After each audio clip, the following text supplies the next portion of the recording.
Muy buenas tardes a todos, espero que estén muy bien. ¿Me confirman por favor si están escuchando bien mi sonido, están viendo mi pantalla? Sí, profe, sí se escucha y se ve bien. Muchísimas gracias por confirmar. Entonces vamos a hacer nuestra clase del día de hoy. Como siempre tratamos de hacer la mayor cantidad de ejercicios que podamos durante nuestras clases para complementar su estudio independiente. Entonces vamos a hacer esta primera parte, pues ejercicios de ejemplo, y luego vamos a hacer un quizzes, que es bono para el siguiente quiz, en donde ustedes también van a hacer ejercicios y los vamos a explicar también los que consideren necesarios. Entonces vamos a arrancar con esta primera parte y empecemos con este problema que dice cuánto valen las tensiones. Asumamos que nos están dando las masas, que no hay fricción y nos están preguntando cuánto vale cada una de esas tensiones en cada una de esas cuerditas. Como siempre vamos a hacer nuestro aproximación de las cuerdas tienen masas muy pequeñas, entonces eso quiere decir que las tensiones son las mismas a lo largo de todas a lo largo de toda su longitud, que no hay problema con eso. Y también, bueno, ya les pasé también el enlace del tweetback anónimo por si quieren ir haciendo preguntas ahí sobre lo que se está haciendo en este momento. Entonces esa es nuestra pregunta. T1, T2 y T3, ¿cuánto valen esas tensiones? Si estamos haciendo ecuaciones que son lineales y queremos encontrar tres incógnitas, T1, T2 y T3, pues vamos a necesitar tres ecuaciones, tres sistemas de ecuaciones. Y para poderlas generar, lo que tenemos que hacer nosotros es hacer los diagramas de fuerza en cada uno de estos cuerpos. Y con esos diagramas de cuerpo libre, diagramas de fuerza, entonces pues vamos a ver qué información podemos sacar. ¿Listo? Entonces vamos a hacer el diagrama de fuerza sobre el primer cuerpo. Ese primer cuerpo, a ver si ustedes están de acuerdo conmigo, va a sentir una normal 1 hacia abajo, ese es como el centro de masa, va a sentir un peso, un M1G, y vamos a suponer que no hay fricción, va a sentir una tensión 1. ¿Algo me falta en ese diagrama de fuerzas? ¿O están ustedes de acuerdo con que así es? Si no hay fricción. Yo creo que está bien, profe. Listo. Sí, de acuerdo, Shirley. Pues si ya lo aprobó Shirley, ya. Entonces, está bien, yo creo que no hacen falta más. Ahora vamos a hacer el de M2. Tenemos un N2 hacia arriba, tenemos un M2G hacia abajo, tenemos hacia la derecha T2 porque tiene ahora dos cuerdas, uno a la derecha, y tenemos hacia la izquierda T1, porque la cuerda al bloque 2, esa cuerda 1 lo está jalando hacia atrás, lo está haciendo quedarse, ¿ok? Entonces, ahí tenemos esas interacciones, aquí va así y aquí va así, las estamos como dibujando aquí mismo. Y para este cuerpo 3 tendríamos la normal 3, M3G, la tensión 3. Y listo. ¿Algo falta o ya está bien? ¿La tensión 2, profe, no se pondría? Ah, sí, señora. La tensión 2 hacia atrás. Muy bien. La verdad sí lo dejé de trampa. Y muy bien. Entonces tenemos todo esto. Antes de seguir, nosotros entonces tenemos que definir como un sistema de coordenadas que no necesariamente tenemos, como estamos hablando de aceleraciones, no de posiciones, entonces no importa el origen en este momento. Tenemos que definir hacia dónde va a ser el X positivo y el Y positivo. Los vamos a definir así. Si nuestras incógnitas son T1, T2 y T3, ¿ustedes creen que para algo nos sirve N1, N2, N3, las normales? ¿Podremos sacar alguna información de ellos? Profe, ¿puede repetir la pregunta? Sí, sí, es necesario hacer la sumatoria de fuerzas en el eje Y. Si de algo nos sirve tener las normales. Porque, por ejemplo, digamos, cuando No, hagamos la sumatoria de fuerzas en el eje Y, digamos que para cada cuerpo tendremos que N1 menos M1G igual a M1 por la aceleración 1 en el eje Y, que es 0, porque ellos nos están moviendo hacia arriba y hacia abajo en esa dirección de forma acelerada. Entonces tenemos N1 menos M1G igual 0. Y esto quiere decir que N1 es igual a M1G, ¿sí? Entonces, bueno, podemos sacar N1, pero ¿nos sirve para algo, para el problema actual que es T1, T2 y T3? no, puesto que No, ya sería ¿cierto? como la resultante cero. Exacto, no la necesitamos porque en el eje vertical no hay aceleración, pero pilas porque si hubiera fricción, la fricción relaciona lo horizontal con lo vertical, entonces ahí sí necesitaríamos las normales. Cuando veamos fricción, sí las vamos a necesitar. Entonces yo voy a pasar rápidamente por esa sumatoria. Aquí lo que vamos a obtener es N2 igual a M2G, o sea, las normales son iguales a los pesos, y N3 igual a M3G. ¿Listo? Como les digo, esto no nos interesa ahorita porque no tenemos fricción, entonces no hay como una ligadura entre el eje X y el eje Y, pero sí vamos a tener que utilizarlo cuando haya fricción. Bueno, y ahora nos queda la sumatoria de fuerzas en el eje X. La voy a hacer aquí arriba. Sumatoria de fuerzas en el eje X para cada uno de esos cuerpos. Pero acá viene algo importante. Voy a hacer la de T1. Entonces, la masa 1. La masa 1 solamente tiene una T1 hacia adelante y esto tiene que ser igual a la masa 1 por la aceleración 1. No hay más fuerzas en el eje X. Vamos a hacer la masa 2. La masa 2 tendría T2 menos T1 igual a masa 2 por aceleración 2. Y la masa 3 tendría T3 menos T2 igual a masa 3 por aceleración 3. ¿Están de acuerdo conmigo? ¿Están bien los signos? ¿O cometí algún? Está bien. Está bien, gracias. Muy bien. Entonces, aquí viene otra parte muy importante y es tener en cuenta las cuerdas. Yo coloqué que las aceleraciones de esos cuerpos pues se llaman A1, A2 y A3 como si fueran diferentes. Pero viendo ese sistema, ¿ustedes qué dicen? ¿Será que puede ser posible que M1 vaya a una aceleración diferente que M3 si las cuerdas no se extienden? No. No, profe. No, no, ¿cierto? Y ojo que el detalle es ese, las cuerdas no se extienden. Como las cuerdas no se extienden, entonces uno tiene que la separación relativa entre todas esas cubitos es la misma. Y básicamente estamos diciendo entonces que todas las aceleraciones son iguales. Cuando uno tiene eso, una relación, ¿sí?, entre las variables cinemáticas de los cuerpos, uno dice que hay una ligadura. Constraint también se le llama en inglés. Bueno, se le llama en inglés. Entonces lo que estamos diciendo es todas las aceleraciones son iguales. Son iguales tanto en magnitud como en dirección. A veces uno tiene que cuando una cosa sube, la otra baja. Entonces son iguales en magnitud, pero en diferente signo, simplemente. Vamos a ver más adelante ejemplos de eso, como las poleas. Pero acá estamos diciendo que son iguales tanto en magnitud o en dirección, porque si M1 va acelerado hacia adelante, pues es hacia la derecha, pues porque M3 también va para la derecha. Entonces esto es A1 igual a 2 igual a A3 igual a A. Muy importante porque estamos reduciendo el número de variables que no conocemos. Porque en principio uno diría, no conozco T1, no conozco T2, no conozco T3, no conozco A1, no conozco A2, no conozco A3. ¿Cierto? Y entonces uno tendría ¿cuántas incógnitas? 6 y solamente tiene 3 ecuaciones. Entonces realmente no es cierto, no es cierto, porque uno tiene, hay una ligadura, esto es una ecuación, este con este es otra ecuación y este con este es otra ecuación. Ahí tenemos las otras incógnitas, digamos, resueltas. Entonces lo que vamos a hacer es reescribir todo esto y lo estamos haciendo completamente teórico, como ustedes le llaman, o sea, sin meterle números. Vamos a escribir así, M1 por A. T2 menos T1 es igual a M2 por A. Y T3 menos T2 es igual a M3 por A. Y estas son nuestras tres ecuaciones, donde podemos despejar a T1, a T2 y a T3. ¿Está bien? Entonces miren que T1 ya lo tenemos. T1 es igual a M1 por A. Obviamente aquí uno no tiene la aceleración, entonces vamos a suponer, por ejemplo, que nosotros nos dan esa fuerza. ¿Listo? Vamos a suponer que T3 la conocemos. Entonces, bueno, ¿cómo resolverían ustedes este sistema si tuvieran que resolverlo? ¿Qué harían si, digamos, no les dan números ni nada? No olviden, digamos, todo eso que ustedes han aprendido de algebraico, ¿no? De reemplazar, de todo ese tipo de cosas.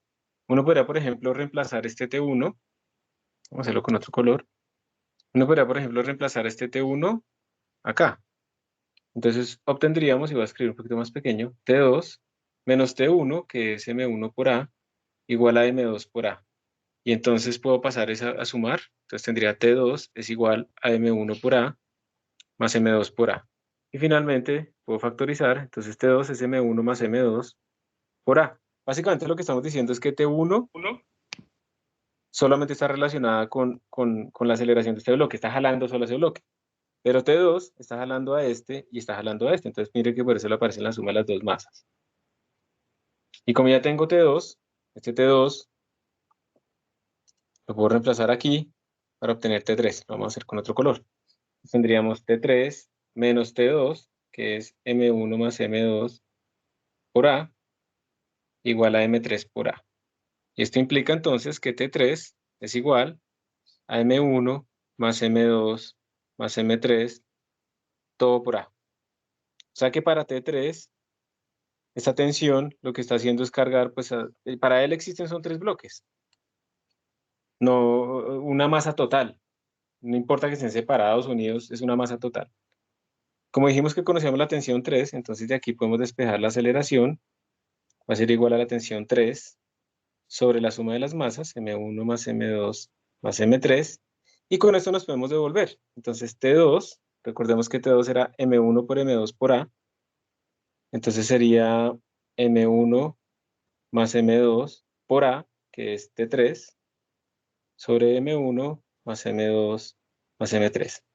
Y la tensión 1 será igual, aquí la teníamos, ¿dónde era que estaba la tensión 1? Ah, pues acá. La tensión sería M1 por A. Entonces sería M1 por T3 sobre M1 más M2 más M3. Y ahí están entonces resueltas ya todas nuestras incógnitas. Tenemos la aceleración y tenemos nuestras tensiones que faltaban.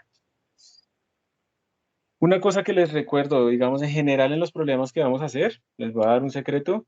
Si a ustedes, digamos, aquí abajo les queda dividiendo así puras sumas, es probable que lo hayan hecho bien.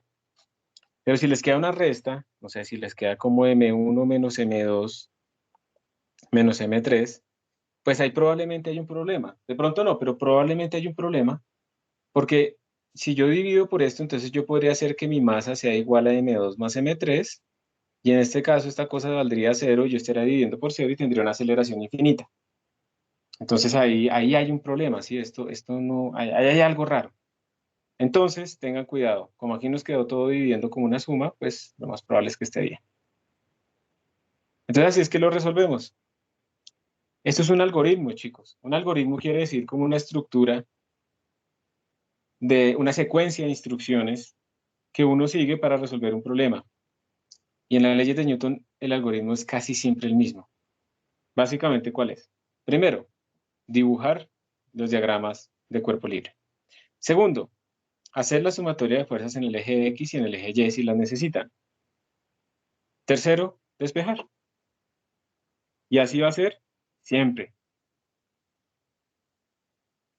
¿Alguna duda, alguna pregunta en este problema?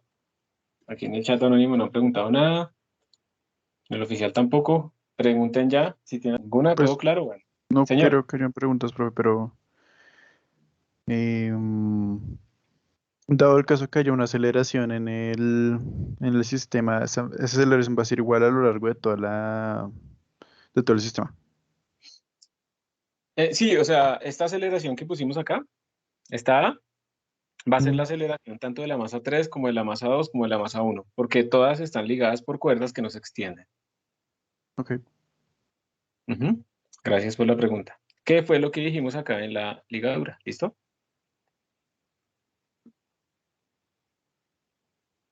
Sí, profe, gracias. Listo. Bueno, entonces vamos a hacer otro ejemplo. Este ejemplo también ustedes lo conocen.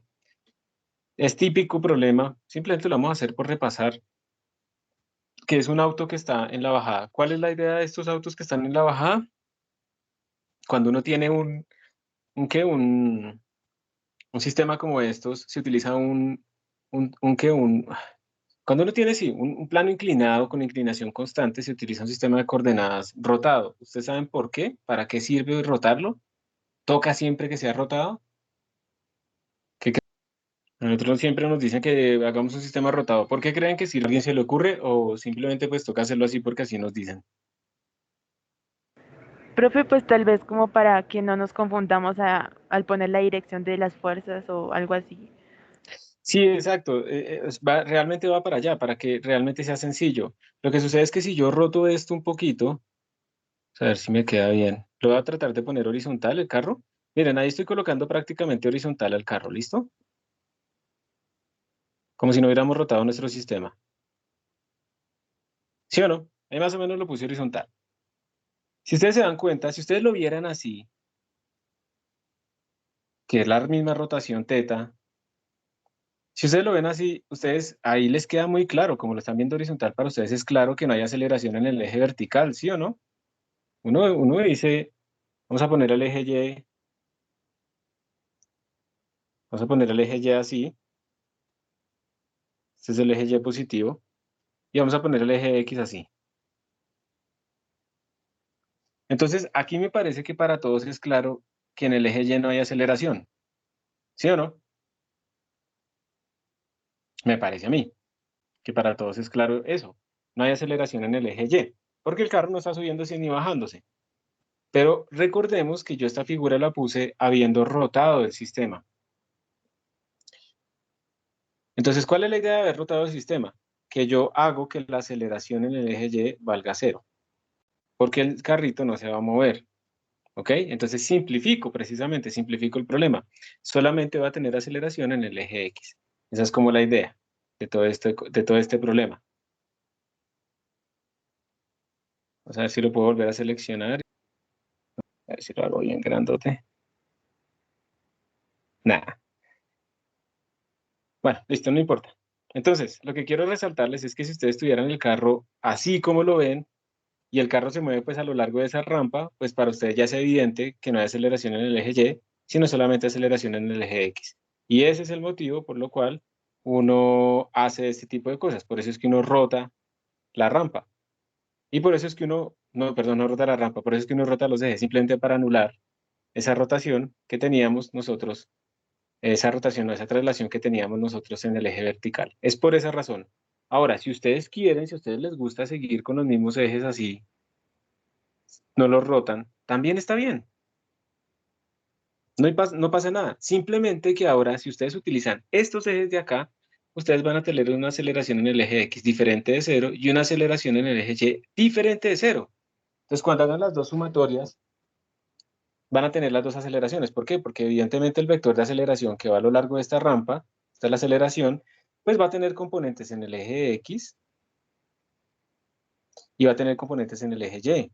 Si utilizan las coordenadas rectangulares. Por eso entonces le salen más ecuaciones, es más complicado, no es que esté mal, simplemente es más complicado.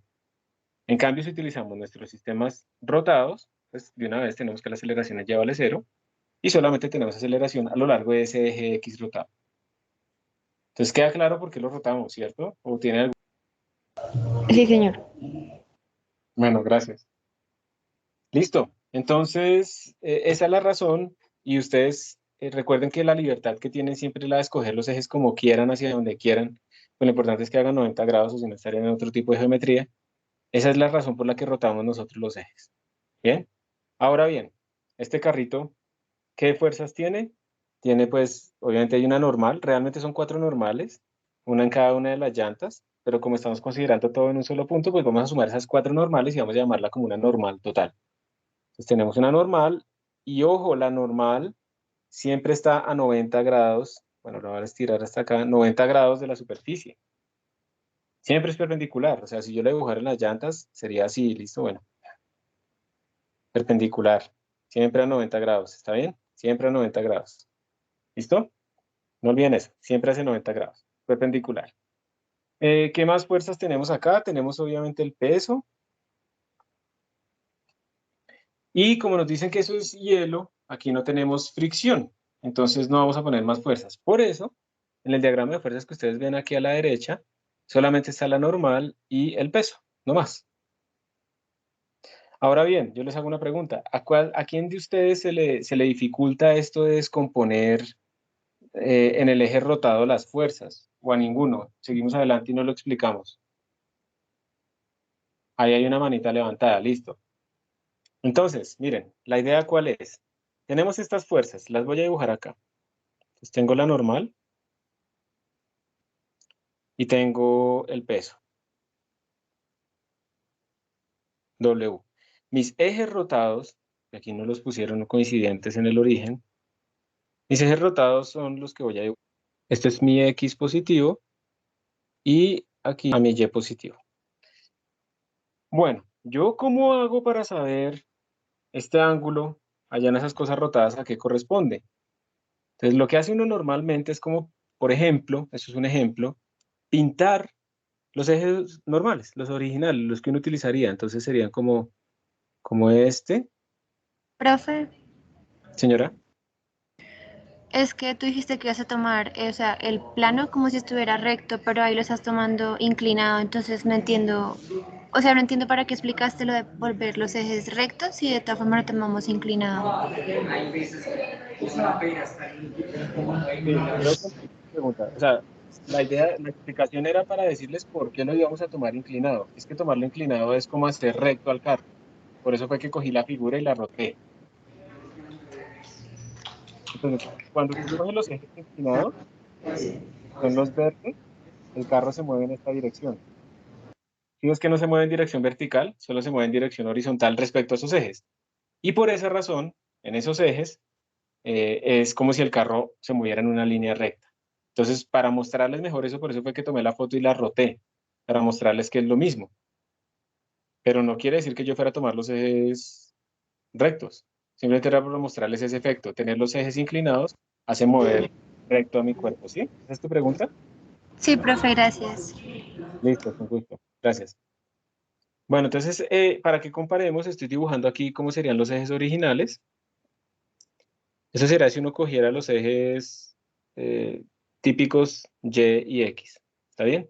Esos son los típicos. Entonces, puedo escoger entre los azules o con los verdes. Cualquiera de los dos. Y lo que hemos estado diciendo es que vamos a tratar de utilizar los, los rotados cuando tengamos la rampa, simplemente para simplificar. Pero viene la pregunta, este ángulo teta que tengo acá, ¿sí? ¿Cómo lo identifico? Entonces lo que quiero que observen es, miren que esto es una línea horizontal y esta es una línea diagonal. Es este mismo ángulo, miren, horizontal y diagonal. ¿Estamos todos de acuerdo con que este es el mismo ángulo? El mismo ángulo teta, esa es la rampa. ¿Sí o no? Sí, señor. Sí, ¿cierto? Entonces por alternos internos, este también será teta, por si necesito algo en esa dirección. Y además van alternados. Entonces este sí es teta, este no, para que sume 90. Y entonces este sí, este también es teta y este también es teta. Si ustedes son romanticones, entonces, si me quiere, no me quiere, si me quiere, no me quiere, si me quiere, no me quiere, si me quiere y no me quiere. Simplemente va alternado. Desde que ustedes identifiquen el primero, identifiquen la rampa, ¿sí? Identifiquen este, que es el primero, ya pueden identificar todos los demás ángulos. Y pues también se puede ver simplemente con que fue una rotación rígida. Ustedes cogieron básicamente este sistema y lo rotaron. Esto lo rotaron hacia acá, ese mismo ángulo, lo rotaron hacia acá, este mismo ángulo, este lo rotaron hacia acá, este mismo ángulo, y este eje lo rotaron hacia acá, ese mismo ángulo. ¿Listo? Entonces simplemente eso es lo que se está haciendo, o al revés.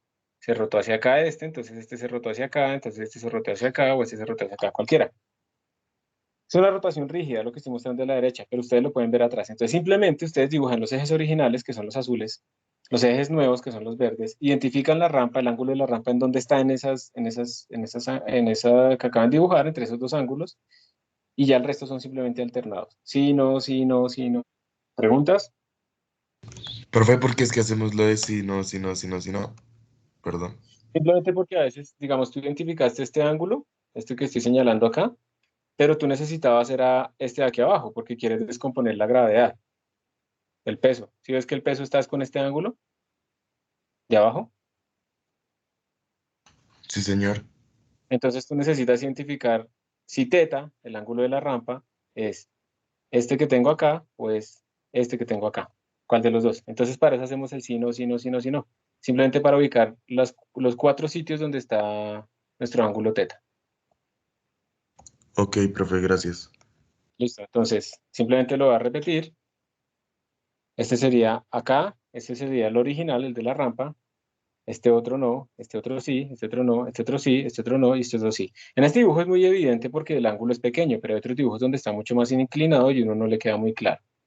Entonces, volviendo a la pregunta que acaban de hacer, tenerlos todos identificados es muy útil porque si yo tengo, por ejemplo, una fricción, entonces yo sé que mi fricción va por acá, entonces yo ya sé cuál es el ángulo que quería tomar, si necesito una componente en el eje X o en el eje Y. Por ejemplo, para este peso que tenemos acá dibujado, si yo quiero sacar la componente de este peso a lo largo de esta dirección, ¿va con seno o va con coseno? Si esta es la longitud de mi vector y quiero esta componente y este es el ángulo, ¿seno o coseno? Coseno. Coseno, porque es el adyacente.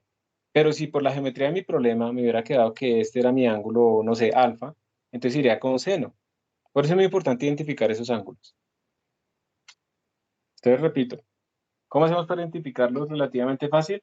Dibujamos los dos sistemas de coordenadas, identificamos el ángulo de la rampa y luego hacemos el sino, sino, sino, sino y listo, quedó listo. Es una rotación rígida, entonces obviamente se van alternando. Y con eso ya podemos descomponer nuestros vectores en el sistema rotatorio. Bueno, ya teniendo en cuenta eso, ya realmente aquí nos queda algo sencillo, porque ya tenemos es que simplemente descomponer estas fuerzas en los ejes Y y X. Entonces, sumatoria de fuerzas en el eje Y, o sea, en este, nos va a quedar que tenemos la normal hacia arriba, va positiva, y tenemos esta componente del peso hacia abajo. Entonces, miren que ahí está el ángulo teta, que es el mismo que nosotros habíamos identificado. Lo que pasa es que a veces la gente dice, pero ¿cómo así? Este es horizontal y este es vertical. ¿De dónde salió eso? Pues ya acabamos de verlo, lo acabamos de explicar acá. ¿Ok? Por eso está relacionado, por eso es bueno saber identificar esos ángulos. Entonces va con coseno, entonces tenemos n, y esta componente va hacia abajo, entonces mg coseno de teta hacia abajo en el sentido del cy, y esto pues va a ser cero porque aquí no hay aceleración. Recordemos que en los ejes rotados la ventaja es que no hay aceleración en el eje vertical. Entonces aquí ya tenemos la normal es igual a mg por coseno de teta. ¿Ok? Esto quiere decir, por ejemplo, que si no hay inclinación, teta vale 0 grados, y entonces la normal pues es igual al peso. Perfecto. Cuando es completamente horizontal, pues la normal es igual al peso. Entonces tiene sentido. Y ahora hacemos la sumatoria de fuerzas en el eje X. Y en el eje X miren que solamente tenemos esta componente del peso que va hacia adelante, por eso el carro se desliza. Eso nos daría, esa es la opuesta, mg seno de teta. Miren que es esta componente, es opuesta al ángulo teta, es esta componente. No tenemos más fuerzas en esta dirección, no hay fricción. Entonces esto nos daría la masa por la aceleración en el eje X. Y por eso la aceleración en el eje X, la masa se me va acá y acá, me da g por seno de teta. No sé si recuerdan ustedes que esto lo utilizamos nosotros en el primer laboratorio, sin saberlo, ¿no? Para sacar la aceleración de la gravedad. Bueno, entre comillas, sin saberlo. Y con esto pues ya tenemos nosotros resuelto nuestro problema. Miremos si tiene sentido. Si teta vale 0, eso quiere decir si no está inclinado, si estamos en un plano horizontal, pues dice que la aceleración vale 0. Y pues sí, o sea, yo lo pongo ahí en el hielo y a menos que yo lo empuje, pues ese se va a quedar quieto. Entonces tiene sentido. Bueno, listo. Mire que yo no me puse a resolverlo tanto, o sea, la solución es muy rápida. Quería explicar con detalle lo del ángulo. ¿Queda alguna duda, pregunta? Bueno, ya teniendo la aceleración, ustedes ya pueden responder estos problemas como la pregunta B, ¿cierto? La pregunta B es que se libera desde el reposo, entonces la velocidad inicial vale 0, la rapidez inicial vale 0, y que el auto recorre una distancia frontal D, entonces cuánto tiempo tarda en llegar allá y cuál es la rapidez del automóvil. Entonces esto ya es un movimiento uniformemente acelerado porque la aceleración es g por seno de teta y ni g cambia ni el ángulo cambia. Y pues ahí utilizan las ecuaciones típicas, ¿cierto? Yo, por ejemplo, yo sé que el movimiento uniformemente acelerado de x igual a x sub 0 más b sub 0 de x por t más aceleración en x por t al cuadrado sobre 2. Entonces en este problema yo lo que estoy buscando es d igual, la posición inicial pues va a valer 0, la velocidad inicial vale 0. Y entonces me quedaría la aceleración en x, que es g por seno de teta, por t al cuadrado sobre 2. Y aquí entonces puedo despejar cuánto tiempo se demora yendo allá. Y luego con ese tiempo pues puedo sacar la velocidad final.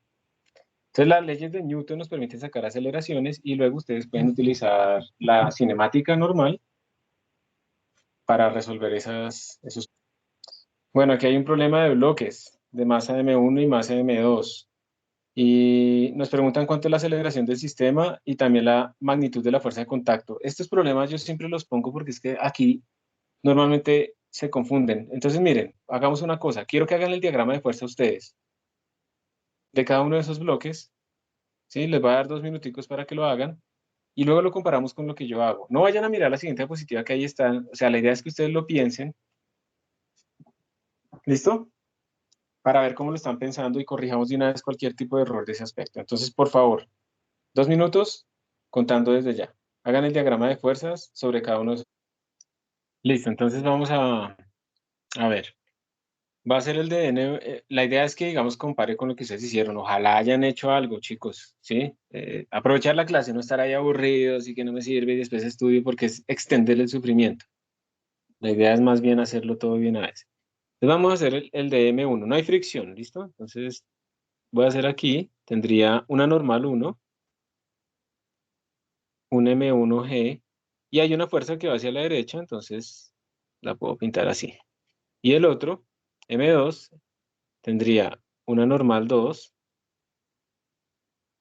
un M2G, y pues ahí no hay nada más. ¿Está bien? ¿Está mal? ¿Falta algo? Profe, una pregunta. Señora.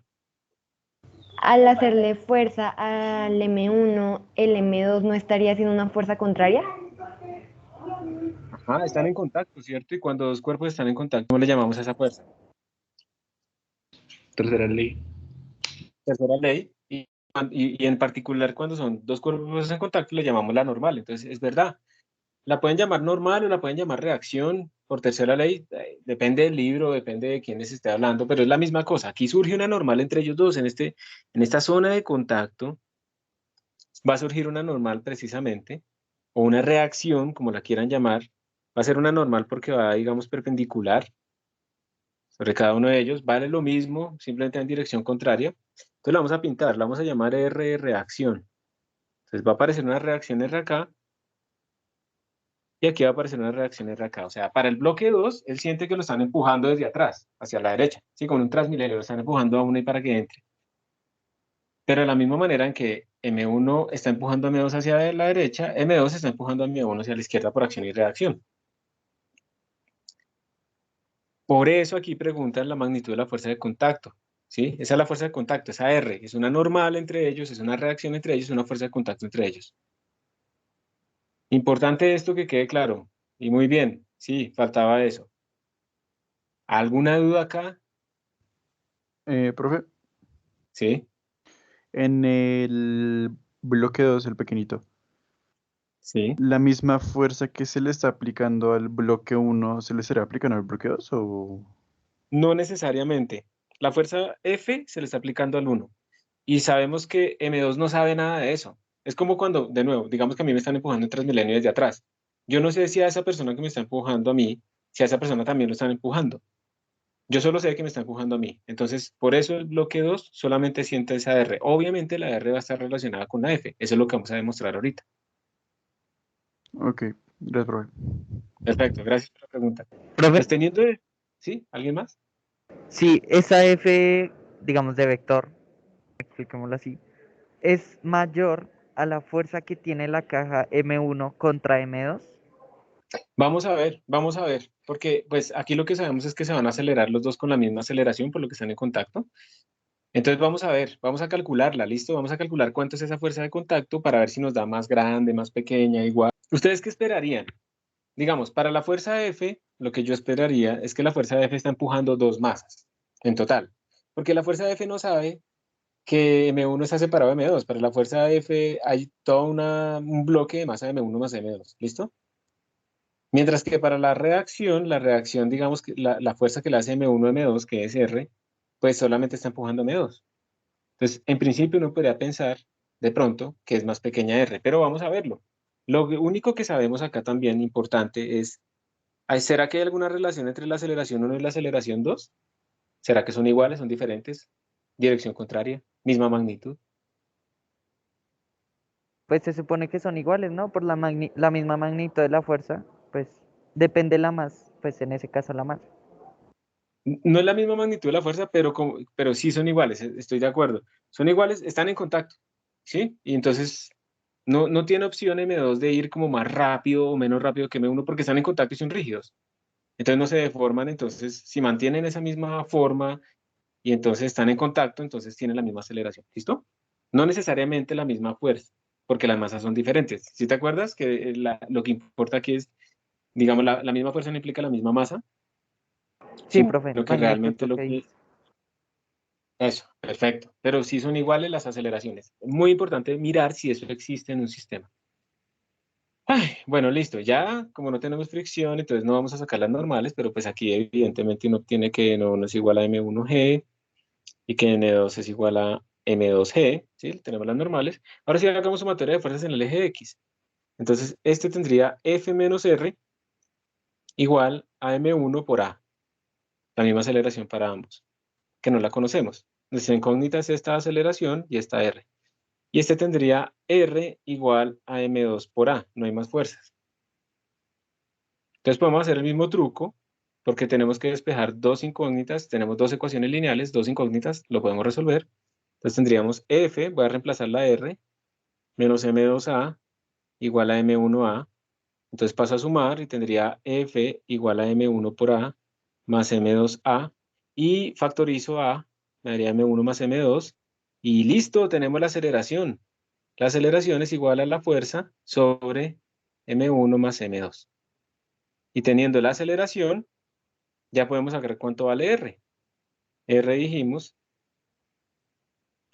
que era M2 por A. Y entonces esto sería M2 sobre M1 más M2 por F. Entonces ahora sí podemos responder la pregunta que ustedes hacían. ¿R es igual a F? ¿Es más grande que F o es más pequeño? ¿Qué dicen?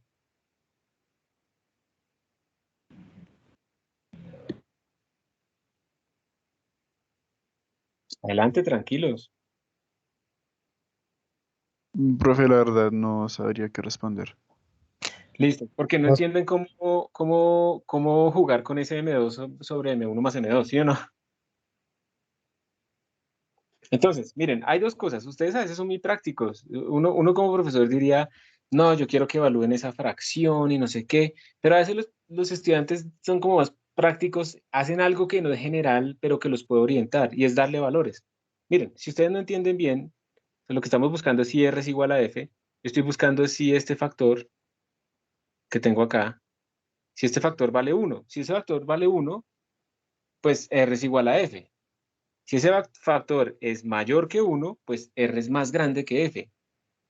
Y si ese factor es menor que 1, R es más pequeño que F. En eso estamos de acuerdo, ¿se entiende? ¿Sí o no? ¿Lo podrías volver a repetir, profe? Sí, mira, lo que estamos diciendo es que R es un factor que es M2 sobre M1 más M2 multiplicando a F. ¿Listo? Entonces tenemos tres opciones. O ese factor es igual a 1, o ese factor es más grande que 1, o ese factor es más pequeño que 1. Aquí, si el factor es igual a 1, pues estamos diciendo que R es igual a F. ¿Sí o no? Sí. Si el factor es más grande que 1, pues R es más grande que F, porque estamos multiplicándolo por 2 o por 3 o por 4, ¿listo? Más grande que 1. Y si R es más pequeño que 1, pues estamos diciendo que si el factor es más pequeño que 1, estamos diciendo que R es más pequeño que F, porque más pequeño que 1 quiere decir 0.5, 0.1, más pequeño. Entonces, esa es la idea. O sea, miren que la clave está en investigar ese factor que multiplica. ¿Ahora sí queda más claro o no? Más o menos. Entonces, mira, de nuevo, lo voy a volver a escribir acá. R es M2 sobre M1 más M2 por F. Y lo que queremos saber es si R es más grande o más pequeño que F o igual. Entonces, una cosa que ustedes pueden hacer es darle valores. Entonces, por ejemplo, pueden decir M1 igual a 1 y M2 igual a 3, digamos, no sé, no importa. ¿Cuánto vale el factor? Entonces, reemplacemos. Sería 3 sobre 3 más 1. ¿Cuánto me da eso? 3 cuartos. ¿Esto es más grande o es más pequeño que 1? Más pequeño que 1, ¿cierto? Metámosle otros valores. Hagámoslo al revés. M1 igual a 3, M2 igual a 1. A ver qué nos da. Entonces esto nos daría 1 sobre 3 más 1. Nos daría un cuarto, o sea, 0.25, menor que 1. Entonces, si ustedes ven que cuando meten unos valores les da R es igual a 0.75 por F, o R es igual a 0.25 por F, ¿ustedes qué dirían? Ahora sí, con números. ¿R es más grande o es más pequeño o es igual a F? Es menor que F. Es menor que F. Es menor que F. La magnitud de la reacción es más pequeña, ¿sí? Para la fuerza de F está moviendo a los dos bloques. La R solamente está básicamente empujando a M2. ¿Está bien? Ahora, ¿qué esperaría uno como, digamos, en el nivel universitario, que ustedes ya están? Entonces uno espera como un análisis de este factor ya matemático. Entonces miren, ese factor yo lo tengo acá, lo voy a escribir acá, M2 sobre M1 más M2. Si ustedes lo ven así, miren que lo de arriba siempre es más pequeño que lo de abajo, porque como las masas son positivas, entonces lo de arriba y lo de abajo son diferentes porque abajo yo le estoy sumando algo. Y si yo cojo un número y lo divido entre algo más grande, ese número siempre va a ser menor que 1. Si no lo ven todavía, uno puede dividir arriba y abajo por M2. Yo puedo escribir esto M2 sobre M2, estoy dividiendo arriba, igual a M1 sobre M2 más M2 sobre M2. M2 sobre M2 me queda 1 y abajo esto me quedaría 1 más M1 sobre M2. De nuevo, arriba tengo un 1 solito y abajo tengo un 1 más algo. O sea que este número que tengo aquí arriba es más grande. Otra vez, si yo cojo un número y lo divido por algo más grande, el resultante es menor que 1. Entonces, en general, esta R siempre va a ser más pequeña que esta F. ¿Por qué? Porque este factor siempre es menor que 1.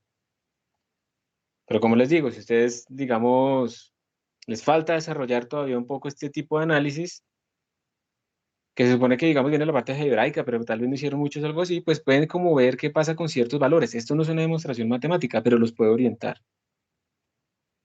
Entonces, ahora sí, finalmente, para responder la pregunta del compañero, que hizo de si R era más grande, más pequeño, igual, entonces R es más pequeño. Me metí en harto detalle acá porque a veces este tipo de análisis no los hacen. Espero que les haya servido. ¿Está bien? ¿O quedó claro alguna pregunta? Sí, profe, ya quedó más claro. Gracias. Listo, con gusto. Bien, entonces ahí están los bloquecitos. ¿Podrías devolverlo un momento, por favor? Sí, yo les mando el PDF de esto ahorita, ¿listo? Al finalizar la clase, por si acaso. Pero igual, tome. Listo, gracias. A ver, aquí hay otro que es leyendo los diagramas y ahí creo que ya terminamos. El acelerómetro y sistemas ligados, pero eso lo vamos a dejar para la siguiente clase.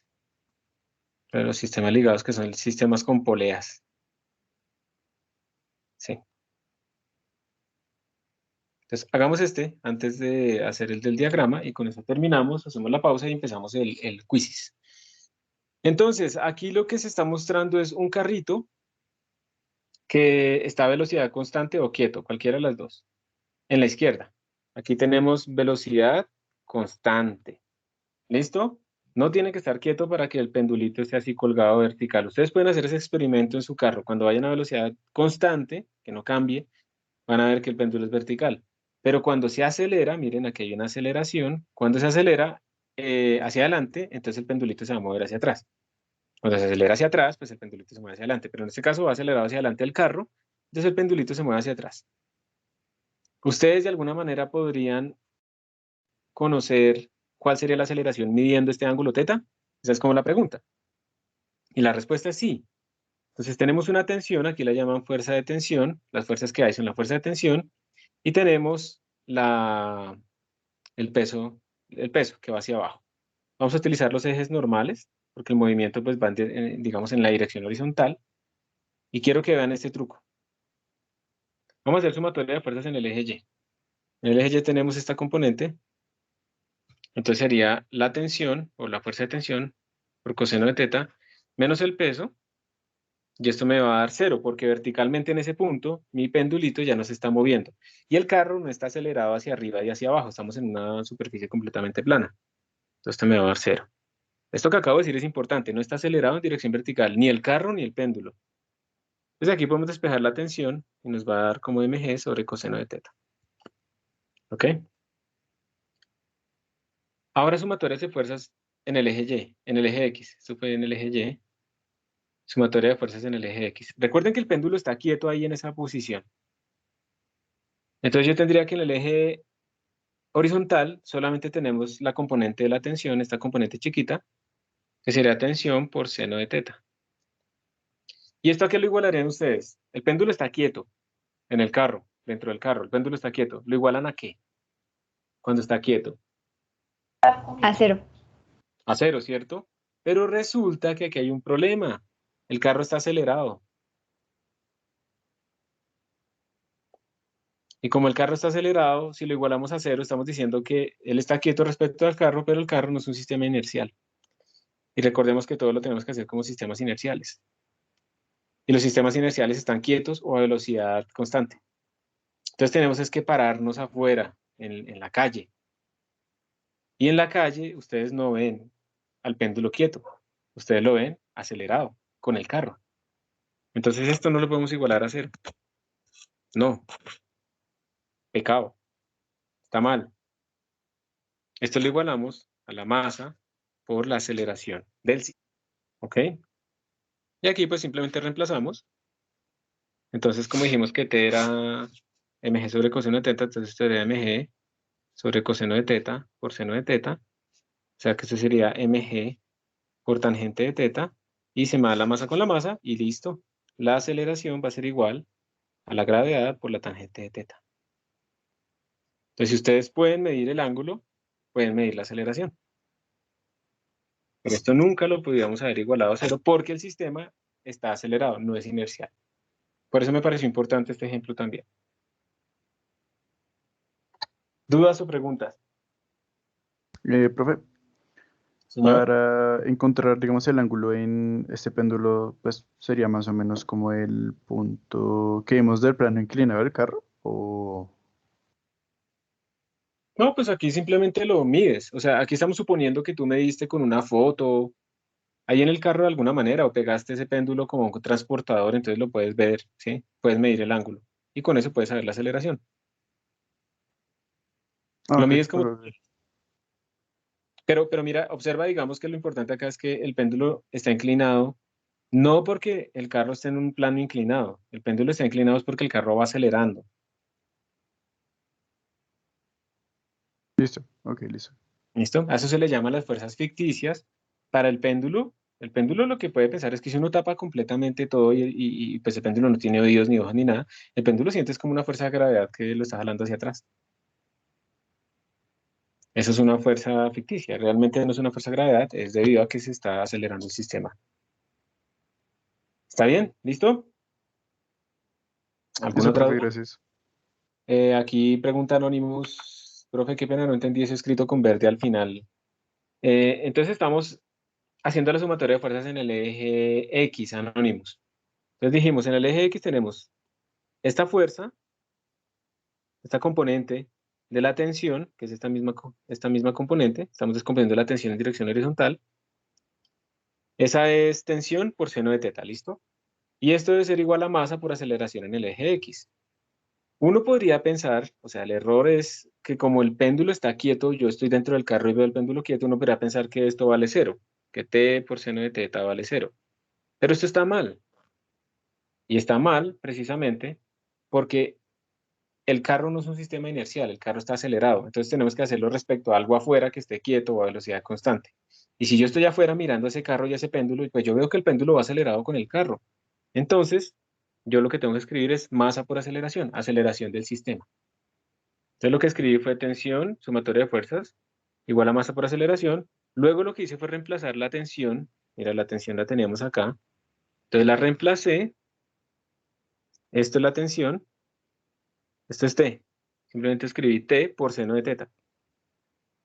Y seno sobre coseno me da tangente. Entonces, como yo tenía después M por A igual a M por G por tangente de teta, se me fueron las masas y ahí quedó despejada la aceleración. Eso fue lo que hice ahí. ¿Sí, Anónimos? ¿Más claro? Oh, perfecto, con mucho gusto.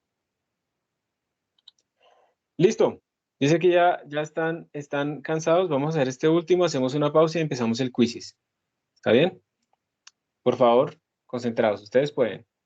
Están en la flor de su vida. Este es un problema típico, son los problemas que a mí me gustan, que son de análisis, de este libro, del Halliday. Estos problemas que salen acá son del libro de Halliday y Resnick. Ahí salen muchas de las preguntas que utilizamos en los quizzes, en los parciales, etcétera. Las variamos un poquito, cosas así. Es bueno porque es un ejercicio de análisis. Entonces vamos a analizar. Dice,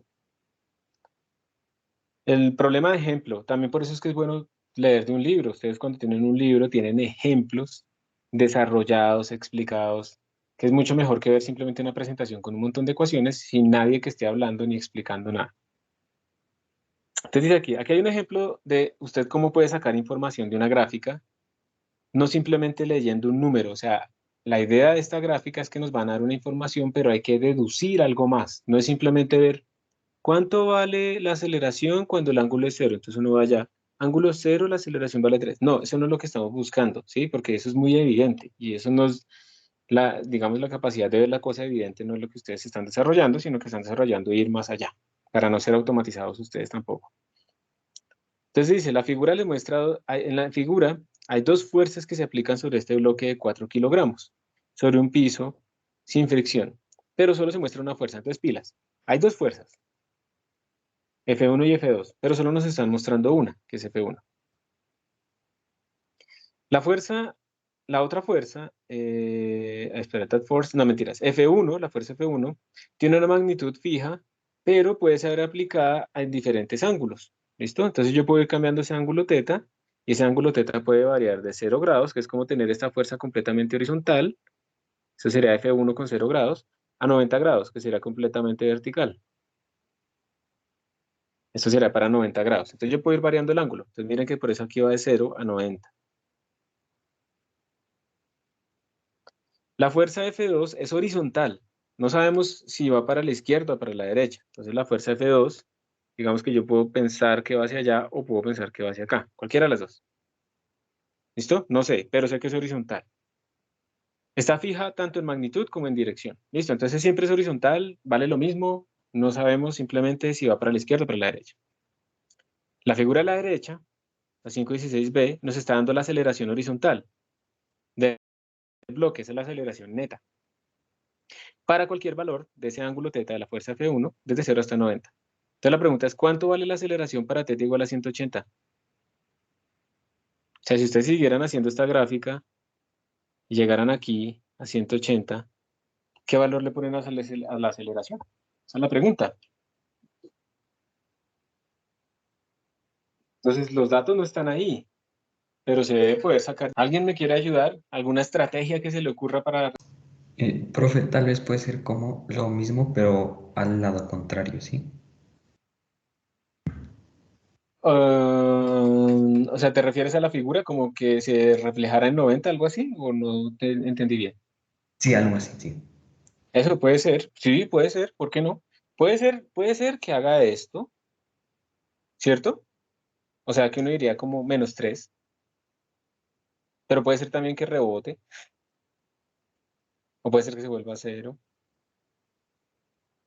Uno podría pensar, y seguramente esos profesores cascareros, ¿cierto? Pondrían la opción -3, ¿sí o no? Y 3 también, cosas de ese estilo. Puede ser, pero entonces tenemos que tener alguna certeza, algo de la física, porque cuando hacemos esto como que estamos extrapolando una función, eso está bien, pero como que no estamos usando la física, ¿cierto? Pero está bien, es una primera opción. ¿Qué más podríamos hacer? Denme otra idea, por favor, a ver si podemos. Despejar la fuerza con la aceleración que ya tenemos de los dos momentos y luego con eso sacar la aceleración en los otros. Muy buena idea, o sea, tú lo que estás diciendo es saquemos la aceleración total y miramos a ver qué podemos sacar de ahí, despejándole los datos, ¿cierto? Pues sacar la Tratémoslo. fuerza porque nos están dando masa y nos están dando la aceleración con cierto grado. No sé si Perfecto, ahí podemos...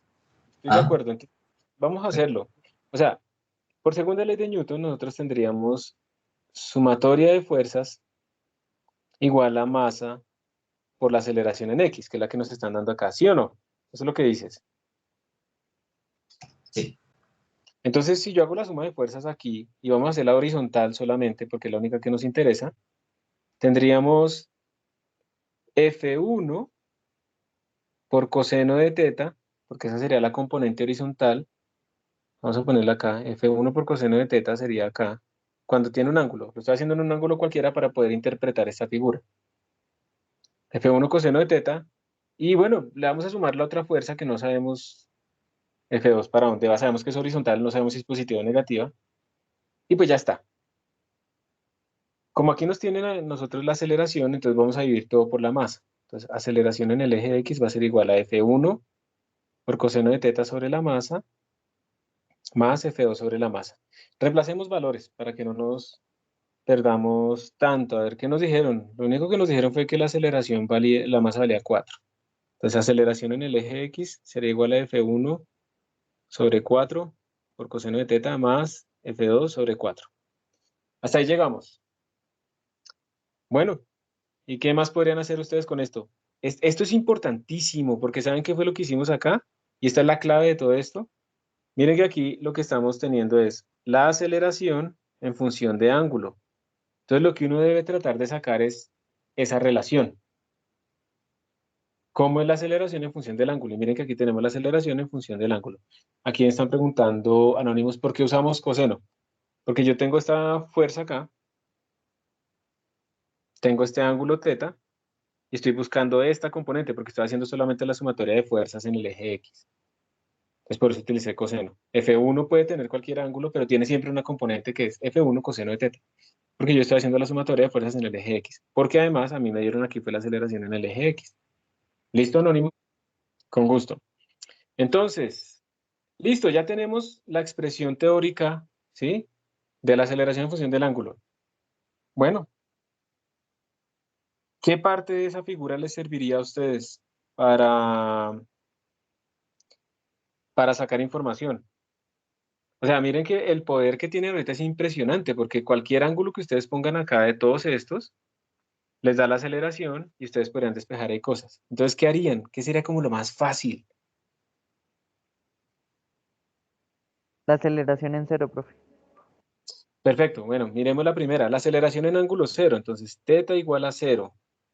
Esto implica que coseno de 0 es igual a 1. Entonces, la aceleración en 0, ¿qué nos da? La aceleración en 0 nos da 3. Aquí dice 3. Entonces, sería 3 igual a F1 sobre 4 por 1, porque esto es coseno de 0, más F2 sobre 4. Perfecto, tenemos una Plantear ecuación. un sistema de ecuación. Por ejemplo, podemos plantear un sistema de ecuaciones. Entonces, ¿qué otro ángulo cogerían ustedes ahí? El de 90. El de 90. De hecho, el de 90 va a ser muy bueno, miren. Θ igual a 90 grados. ¿Por qué va a ser útil el de 90? Coseno de 90, ¿1? Creo. no, Es cero. 0. Coseno de Eso. 90 es 0. Entonces estamos cancelando todo este término. Entonces, miren, ¿cuánto vale la aceleración en 90 grados? ¿Cuánto vale la aceleración en 90 grados? 0.50. 0.5. 0.5, muy bien. Entonces 0.5, estoy reemplazando en esta expresión, va a ser igual a F1 sobre 4 por 0, se me fue ese término, más F2 sobre 4. ¿Sí o no? Esto me daría F2 sobre 4 y ya terminamos. F2 es igual a 4 por 0.5, o sea, 2 newtons, y nos dio positiva. Entonces va hacia la derecha y mido. ¿Está claro? ¿Sí o no? Profe, y Señor. luego para encontrar F1, si es que no lo dan. Ah, bueno, pues mira que nosotros habíamos sacado de acá esta expresión, entonces tú tienes 3 es igual a F1 sobre 4 y F2 ya lo tienes, más 2 sobre 4. Tendrías 12 igual a F1 más 2, entonces te va a dar que F1 es igual a 10. O sea, si ven que desde que uno tenga como la expresión que representa la curva, uno puede utilizar un montón de datos de la curva para resolver el problema. Y de pronto, a veces, es útil buscar los más fáciles. Por ejemplo, θ igual a 90 anulaba ese primer término, nos dejaba el otro. Miren siempre las pendientes, los puntos de corte, ese tipo de cosas. La clave fue entonces, ¿qué me dieron en los datos? Utilizo las leyes de Newton para sacar eso. ¿Alguna otra pregunta? No, señor. Listo, entonces hagamos la pausa mientras yo abro aquí el quiz y ustedes también vayan abriendo su aplicación, 2, 3 minuticos y vamos a arrancar, ¿les parece? Aquí, bueno, aquí está resuelto también y nos da exactamente lo mismo. Ah, bueno, la aceleración después para cierto ángulo. No, no lo respondimos, ¿no? Respondámoslo. Entonces la aceleración para 180 será igual a F1 que es 10 sobre 4 por coseno de 180, más F2, que es 2 sobre 4. Coseno de 180 es menos 1, entonces esto daría menos 10 más 2 cuartos, o sea, menos 8 cuartos, o sea, nos da menos 2 metros sobre segundo cuadrado. Y esa sería la respuesta. Bueno, ahora sí, pausa, abran sus